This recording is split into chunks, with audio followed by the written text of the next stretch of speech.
mean, it's an extraordinary honour. You know, the first time was, and it sort of doesn't change regardless of the occasion. So, you know, the words sort of remain the same around how you feel about, you know, your standing, you know, in the competition when you consider the voting side of things.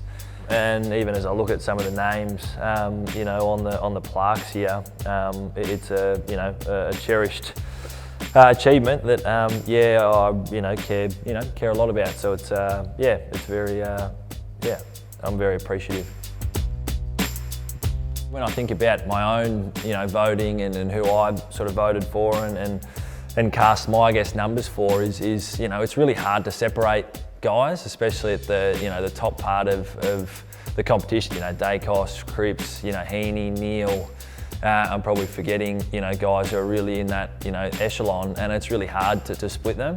And I think, you know, hopefully what it comes down to is obviously the respect and integrity side of hopefully how you play the game, because on a talent, you know, case by case scenario, it's really hard to split anyone because there's so many talented players in the league. So I think that's one of the things I try to do to the best of my ability, is just play the game with integrity.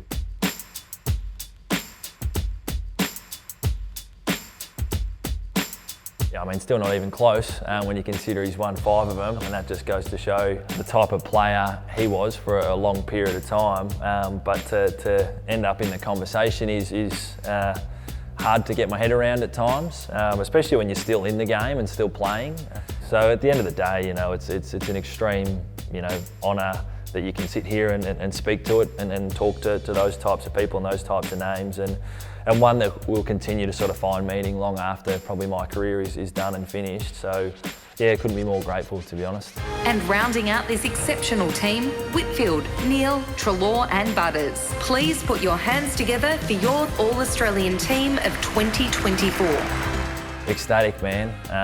You definitely see, you know, behind the closed doors and from our club perspective, that the work and the effort that goes into really every season, but particularly for Adam, who's been such a high performer for a number of years, and somehow that elusive jacket has evaded him. But to be part of it and be, you know, one of his teammates at the time, that I know he would feel really proud about his season of football, and I think he's been acknowledged in the perfect way with this honour. It's just extremely, it fills you with pride, I think, when you're a teammate of someone who goes on and does something they really wanted to hopefully achieve. You can't help but feel happy for him, happy for our team, and just all round excitement.